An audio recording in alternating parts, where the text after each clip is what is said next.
قادیانیوں نے دو کتابیں لکھوائی تھی، ایک کا نام تھا ذلت اور ایک کتاب کا نام تھا ایک مولانا ایک کافر۔ یو کے سے وہ آئے اور گجرات مسلم آباد محلہ کا وہ رہائشی تھا جو یو کے میں قادیانی کمیونٹی کا صدر بنا ہوا تھا۔ اثر چغتائی اس کا نام تھا، مرزا یونس اصل اس کا نام، لیکن کلمی نام اس نے اثر چغتائی رکھا ہوا تھا۔ اس نے دو کتابیں لکھوائی اور وہ ملزم پکڑے گئے، انہیں گجرات سے اٹھا کے پاکستان کی سب سے بڑی چھاونی ہے کھاریاں کینٹ۔ اپنی انفارمیشن بھی درست کر لیں، جنرل نالج ہے، پاکستان کی سب سے بڑی چھاونی کھاریاں کینٹ ہے۔ اس کے لاک اپ میں ان گستاخین رسول کو بند کیا گیا، میری بھی ان دنوں وہیں ڈیوٹی تھی۔ میں نے جناب 3 دن وہاں دیکھے، کوئی ادھر سے انویسٹر آ رہا ہے، کوئی ادھر سے یو این او والی گاڑیاں آ رہی ہیں، کوئی ادھر سے گورے آ رہے ہیں، کسی دے کپڑے پورے تھے کسی دے تھوڑے۔ دل کیتا کو دی تنخواہ انہاں زکات ہی دے جائیے نے جناب۔ عورتیں وہ مرد پتہ نہیں کیا، یہ کوئی بندر ٹائپ ہو جو ساری دنیا دلائی، طرح طرح کے کھانے ان کو حوالات میں دیے جا رہے۔ میں نے اپنے مورر سے پوچھا کہ یہ کیڑی مغلوقاں نے؟ اس نے کہا تجھے نہیں پتا؟ میں نے کہا نہیں۔ کہتا چنگی گل ہے نہیں پتا۔ میں نے کہا کیوں؟ اس نے کہا چھوڑو۔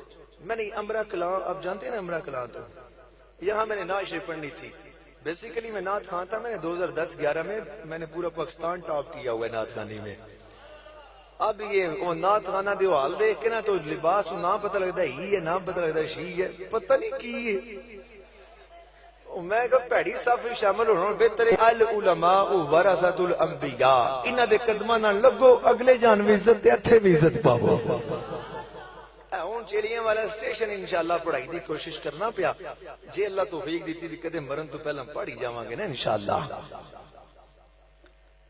تو جناب میں نے جب وہاں ایکسپریس اخبار دیکھا، اس کے آخری صفحے پہ لکھا تھا کہ 21 انبیاء کی وہاں اس کتابوں میں گستاخی کی گئی ہے، آل رسول اور اصحاب رسول کے بارے میں، امہات المومنین کے بارے میں گستاخی ہیں، قرآن کریم کے بارے میں، خانہ کعبہ کے بارے میں، نماز کے بارے میں، رب تعالیٰ کی بارگاہ میں بڑی بڑی گستاخی ہیں۔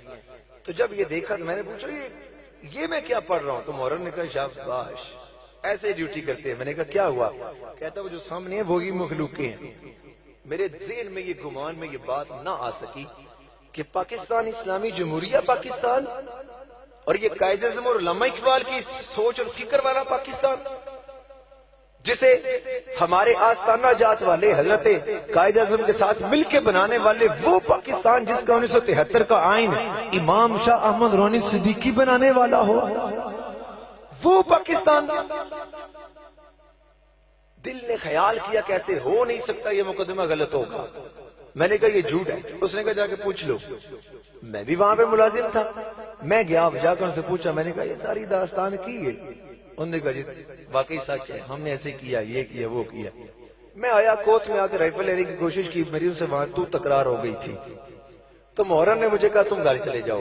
میں نائٹ پاس میں مختصر کر رہا ہوں، سے زبردستی گھر پہ جب میں آ گیا، یہاں آیا نا بات بڑی سنانے والی ہے۔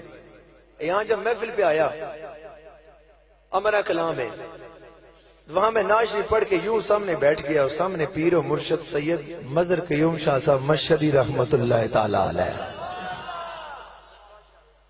آپ بیٹھے تھے۔ منشا قادری کا خطاب تھا گجرانوالہ والے کا، اس نے بنا عشق مصطفیٰ کو چھیڑ لیا۔ اب میں سامنے بیٹھا تھا، میں اپنے پیر و مرشد کا یوں دیدار کرنے کے لیے اپنی نگاہ اٹھائی تو پیر صاحب جیسے مجھے ہی دیکھ رہے تھے۔ میں نے جب اپنی نگاہیں نیچی کر لی کہ پہلے ایسے کبھی نہیں ہوا۔ 2-4 منٹ بعد پھر میں نے دیکھا تو پیر صاحب پھر مجھے دیکھ رہے تھے۔ میں نے سمجھا شاید کوئی بے ادبی ہے، شاید بے وضو ہوں، یا سر میں نے کوئی ٹوپی نہیں ہے سر پہ پہنی ہوئی، یا میرے گھٹنے اٹھے ہوئے، ایسی بات بھی نہیں تھی، یہ تو بے ادبی کی علامتیں ہیں۔ تو میں کیوں اپنے گھٹنے اٹھا کے بیٹھوں، میں کیوں اپنا سر ننگا رکھوں جناب، میں کیوں بے وضو بیٹھوں؟ یہ میں نے خیال کیا کہ بندہ آ جائے سرکار کی محفل میں اور آتے ہیں وہی جن کو، تو پھر بندہ اتنی بے وقوفی کیوں کرے؟ یہ میں نے اہتمام کیا جناب، بڑے ادب سے بیٹھا ہوا تھا، یہ باتیں تو نہیں تھیں۔ پھر میں نے سوچا کہ اب کیا ہے۔ میں نے ٹھیک 15 منٹ بعد دیکھا تو پیر صاحب کی نظریں سرخ تھی اور نظر سے نظر مل لی گئی۔ سبحان اللہ، میں کہہ لینا سبحان Allah. First impression is the last impression۔ Waqar Nabi Sahab جتنے باتاں مار دے نا پینڈا نو پتہ بھی کونی سبحان اللہ ہنا کتھے کتھے ہے۔ تھوڑا قصور ہے کوئی تھوڑا جا۔ پنڈا نو دسنا آیا بھئی ایتھے سبحان اللہ آنا ہے، ایتھے اللہ اکبر آنا ہے، ایتھے یا رسول اللہ بھی کہنا ہے۔ جناب وہاں جب بات ہوئی، وہ نظر سے جب نظر ملی، ایسے لگا جیسے میں کسی صحرا میں ہوں۔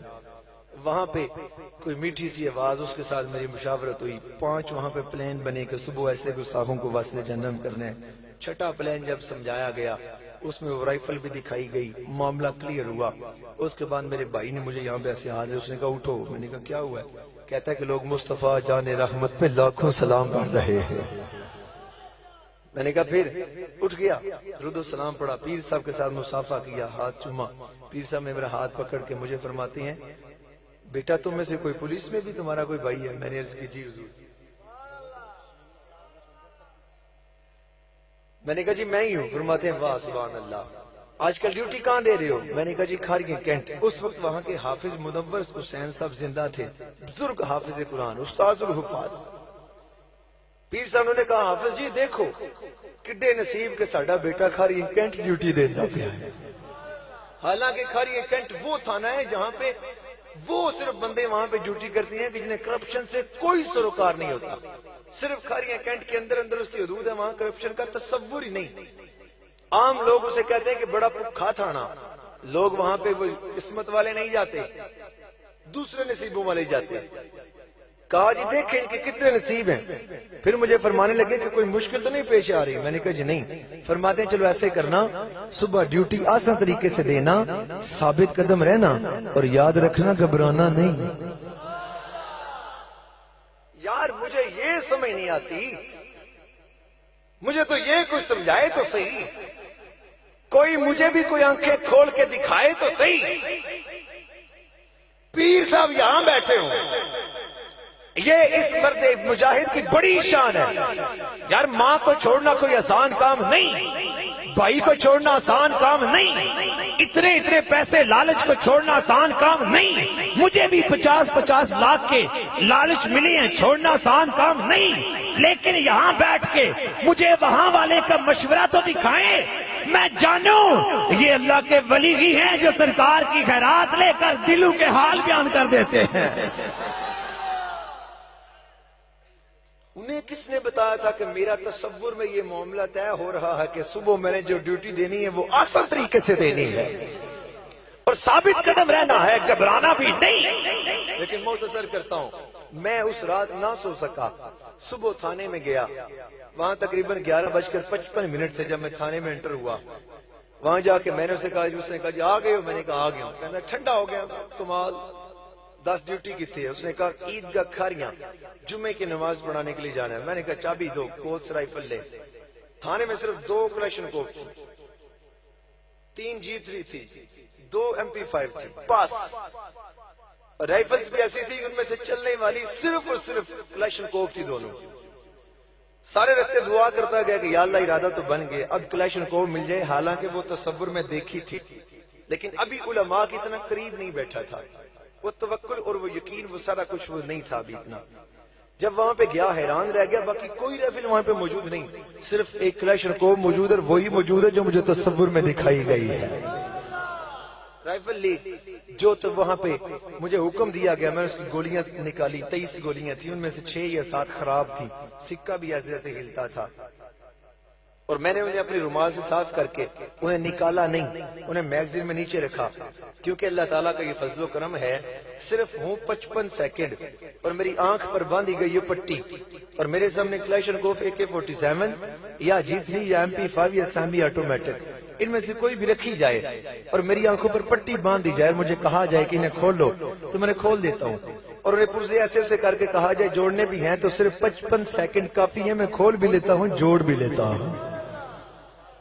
رائفل کو اپنے طریقے سے کچھ صاف کیا، کھچ کے چلنے کے قابل اتنی نہیں تھی۔ وہاں سے جب ہو گئے 12:47، وہاں میں اپنے کمرے سے نکلا، سوچا کہ یونیفارم پہن لوں۔ مورر مجھے بار بار کہہ رہا تھا لیٹ ہو گئے ہو، میں نے کہا کر لینے۔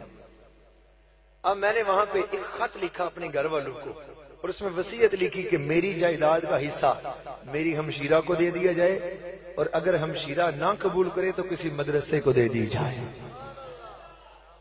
وہ وصیت لکھ کے میں نے اجمل قادری کو دے دی۔ الماری میں رکھ کے چابی میں نے اجمل قادری کو دی، کہا کہ اب اگر میں واپس آ گیا تو چابی مجھے دے دینا، اگر نہ آیا تو جو کچھ جس میں ہوا ہمارے گھر دے دینا۔ اس نے کہا خیر تے ہے، میں کہا جی سمجھ، لیکن جی ہاتھ تے چلا، کہندہ ہے واہ، میں نے کہا ٹھیک، چلا۔ اب کمرے سے نکلا، جو ہی کمرے سے نکلا میرے سامنے ایسے جیسے کوئی ڈریکولا سی کوئی چیز ہوتی ہے، کوئی شیطان نما سامنے آیا، اس نے مجھے آ کے ڈرایا، اتنے لمبے دانت، میں واقعی ڈر گیا، جھوٹ کیوں بولوں، ایسے میں ڈر گیا، قریب تھا کہ میرے ہاتھ سے رائفل گر جاتی۔ اچانک پیچھے سے آواز آئی، بیٹا ثابت قدم رہو، ڈیوٹی آسان طریقے سے دو، گھبراؤ نہیں، گھبراؤ نہیں۔ میں نے یوں پیچھے مڑ کے دیکھا، پیچھے کوئی بھی نہیں تھا، آواز میرے پیر و مرشد کی تھی۔ جب سامنے دیکھا تو وہ شخص وہ ڈریکولا سامنے نہیں تھا۔ میں آگے بڑھا، آگے جب چند قدم اٹھائے تو وہ دوبارہ آیا، لیکن اب پہلے والا کام نہیں تھا، اب میں یوزڈ ہو چکا تھا، ایک دفعہ پہلے بھی دیکھ لیا، اب نہیں، اتنا نہیں ڈرا، تھوڑا سا ہلکا سا خوف سا محسوس ہوا، لیکن پھر وہی آواز آئی کہ ڈیوٹی آسان طریقے سے دو، ثابت قدم رہو، گھبراؤ نہیں۔ میں نے کہا چلو زیارت تو کریں پیر صاحب، کوئی نہیں، سامنے دیکھا وہ بھی کوئی نہیں۔ اب آگے بڑھا، جتنا یہ علامہ صاحب بیٹھے ہیں جو اینک والے، اتنا اور حوالات اور میں دور تھا، تو میرے سامنے سب سے بڑی آزمائش تھی وہی ڈریکولا، اور اس نے جو میری بیٹی، جو میری بانجی یتیم تھی، وہ چھوٹی سی ہماری بانجی تھی، وہ یتیم، اس کو اس نے ایسے کر کے اپنی گردن پہ بالوں سے لٹکا کے چھری سے اس کا گلا کاٹ رہا تھا، آدھا گلا اس نے کاٹ دیا۔ اس بچی کی مجھے چیخوں کی آواز آئی، خون کے قطرے نیچے گرتے نظر آئے، اس نے کہا ابھی اس کا گلا کاٹوں گا ورنہ ارادہ ترک کر دو۔ جتنی بڑی آزمائش اتنا ہی بڑا کرم بھی ہو جاتا ہے۔ تسی کبھی مڑے ہو سبحان اللہ، تسی گھر جا کے نا تو انہوں نے آکھے گے دیا ہے سبحان اللہ کو نہیں آکھے، صدقے جاواں سارا جسم آ گیا ہے، آتے ہیں وہی جن کو سرکار بلاتے ہیں، سارا جسم آ گیا ہے، اے زبان والی گل ہے اتھے دی اتھے ہی ہے، گج بج کے کہو سبحان اللہ۔ سرکار دے غلام دی شان سنو، ادھر نبی ہوندا رولا پہ پاندا ہے، اودی بھی اینڈ تے تنوں سنانا گل کی ہے اودی۔